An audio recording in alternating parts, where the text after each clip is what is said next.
OL Lille, déjà un tournant dans la saison pour Lyon. Après 2 succès en Ligue des Champions et à Nancy, les Lyonnais doivent confirmer à Gerland, là où ils n'ont remporté qu'un seul de leurs 4 matchs à domicile en championnat.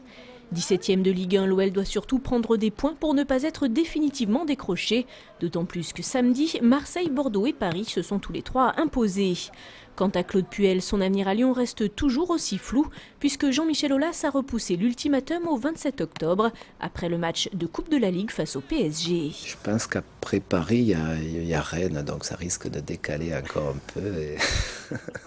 c'est pas dans mon actualité, et je me sens pas concerné vraiment par ce genre de choses. L'entraîneur lyonnais et son effectif ont donc désormais 4 matchs pour convaincre, dont 3 à Gerland.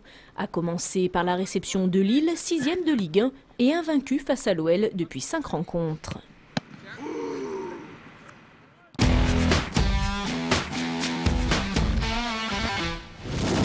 C'est clair qu'on n'est pas au niveau escompté. Et même si on a besoin de temps, on ne peut pas se retrancher derrière ça pour expliquer la performance de ce soir. Il faut que tout le monde balaye devant sa porte. Le doute s'est-il déjà installé dans la Maison Verte après la 2e défaite en 2 matchs de Pro A. Strasbourg est venu s'imposer samedi soir 82-67 à l'Astrobal. Constamment mené au score, l'Asvel a eu quelques éclairs, seulement -3 à la mi-temps. Mais le 2e acte est complètement raté dans le fond et dans la forme. Une impression de renoncement, l'Astrobal a même sifflé ses joueurs. En face, Ricardo Greer et les 2 anciens Villeurbanais, Aymeric Janot et Alain Digbeu, ont survolé les débats pour un écart final de 15 points. C'est sûr que Villeurbanne n'espérait pas du tout démarrer la saison comme ça, mais je m'inquiète plus pour Strasbourg que pour Villeurbanne. Complètement remanié à l'intersaison, le groupe villeurbanais avait pourtant montré de bonnes choses en Euroleague, mais les 2 défaites en Pro A risquent d'amener quelques interrogations sur le niveau réel de l'équipe. Les dirigeants ont d'ailleurs tenu à mettre les choses au clair dans les vestiaires après la rencontre. C'était plus pour nous encourager et nous dire que, voilà, que la saison elle est longue, tout n'est pas fini et il faut absolument qu'on joue plus dur et qu'on arrive à montrer un meilleur basket à la maison. Et afin de ne pas plonger dans une spirale négative, l'Asvel doit ramener un résultat de son prochain match samedi à Toulon. Les espoirs européens de Bourgoin envolés. Après une défaite à Newcastle la semaine passée, les Bergaliens se sont à nouveau inclinés vendredi soir à Pierre-Rajon face aux Anglais d'Exeter 34-19.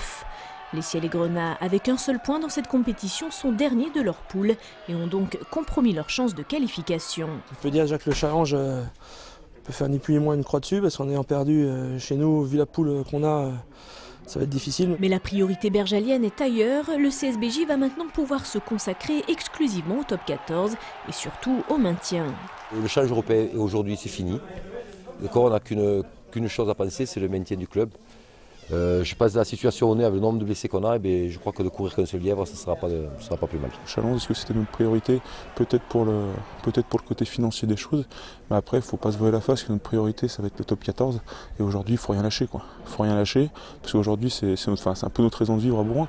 Et justement, Bourgoin, avant-dernier du championnat, doit rapidement se remobiliser pour son déplacement à Montpellier samedi prochain pour le compte de la 10e journée de top 14.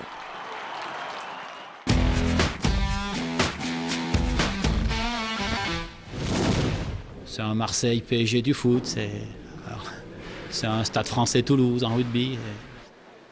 L'Accro Saint-Vulbas ou la rencontre des Titans en sport-boule. Chaque saison, les 2 clubs dominent largement l'élite et leur rencontre est plus qu'attendue.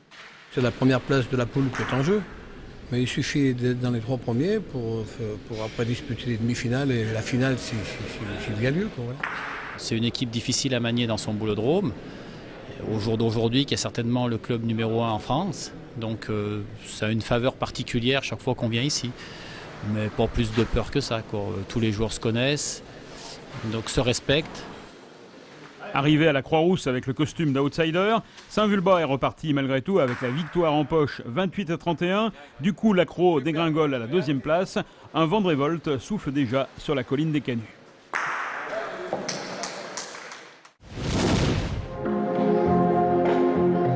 De la grâce et du rythme, le championnat de France d'e-danse 2010 de Caluire et Cuire a brillé de 1000 feux samedi. Les danseurs et danseuses ont assuré le show.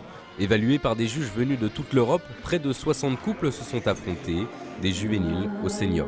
La musique nous transporte, vous fait traverser les époques aussi, les générations. Et c'est vrai que ça fait plaisir de voir de plus en plus de jeunes, et notamment des garçons. A noter la présence dans le public de Denis Masseglia, le président du comité olympique français, sous le charme. Il y a une émotion qui passe et je crois que c'est ça qui est bien et c'est ça qui fait que, comme son nom l'indique, la danse sportive c'est un vrai sport avec des vrais athlètes. Un couple était à l'honneur aussi ce soir-là, ils sont Caluire Rare, Ludivine Dadol et Thibaut Russo, champions de France standard dans la catégorie Youth, ont finalement terminé deuxième. Les autres, nous on les voit pas danser, quand on est en même temps on est dans notre bulle, donc on voit pas les autres vraiment. On a le public avec nous, donc ouais, il y a toujours mieux quoi.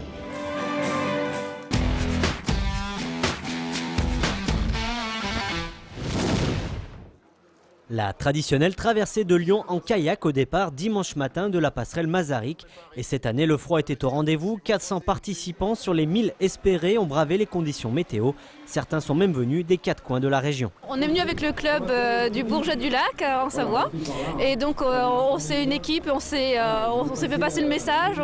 On m'a raconté effectivement les années précédentes, l'aspect convivial de la manifestation et puis ce petit challenge quand même, surtout par ce temps-là.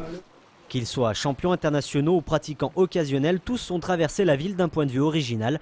2 parcours étaient proposés, le sportif 26 km et le parcours découverte 9 km jusqu'à la confluence.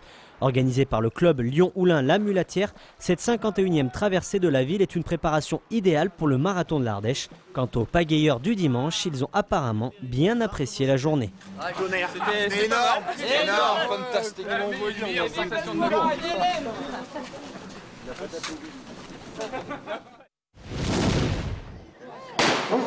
Top départ dimanche de la 13e édition des 10 km de Caluire et Cuire. La course a réuni près de 1000 sportifs, hommes et femmes venus braver le froid et la pluie.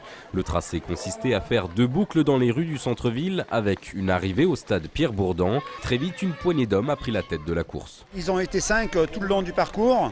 Il n'y a que dans le dernier kilomètre, ils ont voulu attaquer, mais bon, vu le temps, ils ont eu du mal. Pour les coureurs au niveau vent et puis flotte, c'était dur. C'est finalement le porteur du Dossard 1117, le Burundais Eric Nyonsaba, qui franchit le premier la ligne d'arrivée en 31 minutes et 21 secondes. L'année passée, j'ai gagné, en 2008, j'ai gagné, je sais que j'ai gagné aujourd'hui quand même.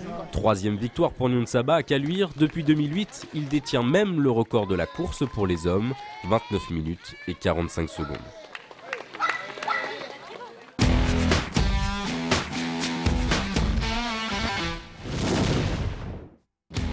Les rendez-vous sport de la semaine, le Lyon Hockey Club reçoit Clermont-Ferrand pour le premier tour de la Coupe de France. Un match programmé mardi à 21 h à la patinoire Charlemagne. En volley, après leur victoire à Saint-Brieuc, les Assulistes 3e de Ligue B joueront leur premier match à domicile. Ça sera au Petit Palais des Sports samedi à 20 h face à Chaumont. Enfin, dimanche, le départ de la 9e édition de la Val Lyonnaise sera donné à 9 h à Vaugneray.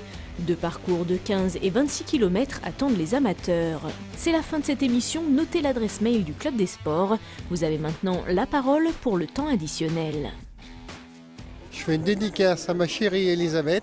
Vive le kayak, c'est cool et encore plus sur TLM. Je fais une dédicace à Quentin, Paul, Raphaël, tous les gens de la salle. Une petite dédicace à tous les agents de la ville de Caluire. Je fais une dédicace à tous les gens de Jean-Baptiste de la Salle, à ma petite sœur. Gros bisous à ma fille Karine qui a fait un super score aujourd'hui sur les 10 km de Caluire. Vive le sport sur TLM.